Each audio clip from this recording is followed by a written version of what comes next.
अजित पवारांनी जायला सांगितलं होतं असं कर म्हणून. मला तर काय कळलं.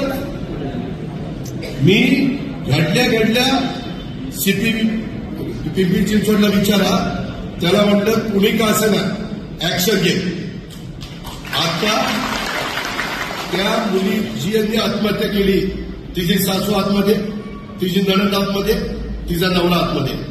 सासरा पळाला, पळून कुठं जातोय, पळून कुठं. मी आज पण सांगितलंय 3 टीम त्यांनी सोडल्या, 3 नाही 6 टीम सोडा. मुसक्या बांधूनच त्याला आला म्हणला.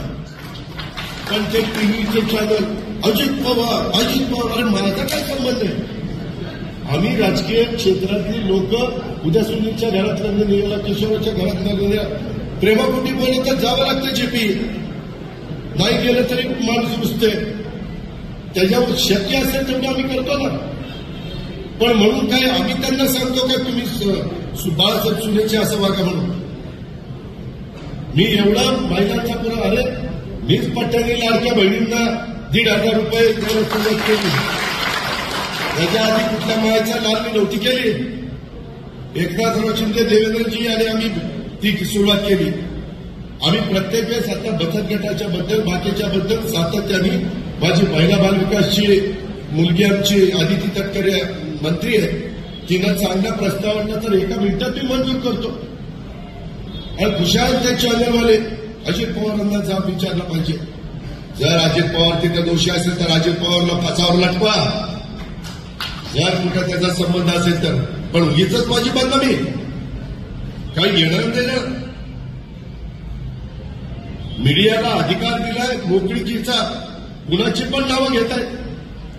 आणि उद्या मी लग्नाला गेलो, समजा राजवर्धनच्या घरातलं लग्न आहे, आणि राजवर्धन म्हणलं की दादा ही चावी मला माझ्या जावेला द्यायची द्या. नाही दिली तर ती बाबा मागत होतो. तरी चावी देताना त्याला विचारलं, ही स्वखुशीने देताय का बळजबरीनं घेताय? खोटं नाही सांगत, टीव्हीला असू दे. मी त्यांना म्हणलं बळजबरीनं घेतलं तर मग बघतो याच्याकडे. अरे एवढं राव कडक वागतोय तरी देखील माझी बदनामी करता. नाही खरं ते समजायचं, जे खरं आहे ते खरं आहे. मी एवढा अधिकारवाणीने आवाज काढून बोलतो त्याच्यात मी 5 पैसे कुणाचा मिंदा नाहीये, चहाचा पण मिंदा नाहीये. आणि ह्या पद्धतीनं ते केलं. आज बघा बावधन पोलीस स्टेशनला गुन्हा रजिस्टर झाला 2006 206.25 कलम 80/2, कलम 108, कलम 118(1), कलम 115(2). आता जे वकील लोक असतील त्यांना कळेल की कलम, मी काही ते वकील नाहीये. नंतर 352, 351(2), 3(5) नवीन जे कलम आलं ते. हा गुन्हा 17/5/2025 ला दाखल झाला. आज तारीख किती? 5. बरं मी सगळ्यांना काय सांगायचं कारण आहे कवले, किंवा मी सांगितलं गुन्हा दाखल करायला, कडक वागायला. मी त्याच दिवशी सीपीला सांगितलं आणि म्हणलं रोजच्या रोज रिपोर्टिंग आलं पाहिजे. अजिबात एक देखील मायाचा लाच त्याच्यातनं सुटता कामा नये. आज मी जाहीर करून टाकतो, तो तर माझा पदाधिकारी नाही, परंतु सभासद असतील तर त्याला आजपासून राष्ट्रवादी काँग्रेस पक्षातनं मी हकालपट्टी केलेली आहे. असली नाराज माणसं माझ्या पक्षात नको. काय गरज नाही. गरिबाच्या दारात धागा जाईल, पण असल्याच्या भडव्याच्या दारात जाणार नाही. पण कुठंतरी माझी बदनामी करायचं ते थांबलं पाहिजे. मी अजून प्रेसला बोललो ना, पुण्यामध्ये गेल्यावर बोलून मी उद्या कोल्हापूरला परवा पुण्यामध्ये नमूद गुन्ह्यामध्ये शशांक राजेंद्र हगवणे. आणि माझ्या माहितीप्रमाणे माहिती खरी असेल तर म्हणजे बहुतेक त्या दोघांचं लव्ह मॅरेज आहे. त्यांनी मी विचारतो किंवा तू काय करते काय, तुम्ही मला त्यांनी बघितलं त्या दोघांचं लव्ह मॅरेज आहे. म्हणजे माझा कुठं दुरान्वय पण संबंध नाही, फक्त लग्नाला हजर राहिलो एवढाच संबंध.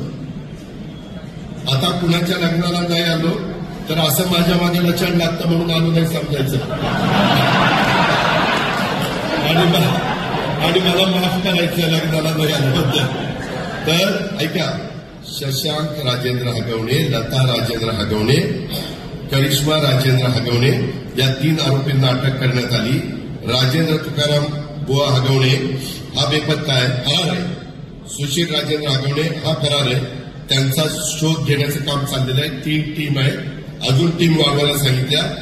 यातील महिलेचं बाळ जनक वय 9 महिन्याचं आहे. ते महिलेचे वडील आनंदराव साहेबराव कसपटे यांच्या ताब्यात काळजी व संगोपनासाठी सुखरूप दिले.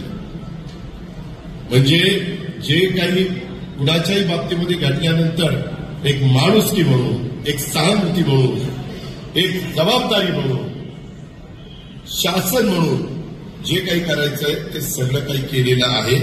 हे आपण सगळ्यांनी लक्षामध्ये घ्या. पण मी बघतोय चॅनलला अजित पवारांचा पक्ष काय म्हणजे आम्ही एवढे सगळे आता ह्याच्यातले काही माझ्या पक्षाचे सभासद आहेत. ह्याच्यात जर कुणी चूक केली तर माझा काय संबंध आहे? मी चुकारांना सांगतो. चूक केली तर माझा जवळचा असला तरी मी पोलिसांना सांगतो याला टायरमध्ये सोडू नको सांगायला. हे आपण सगळे बघत आलेला.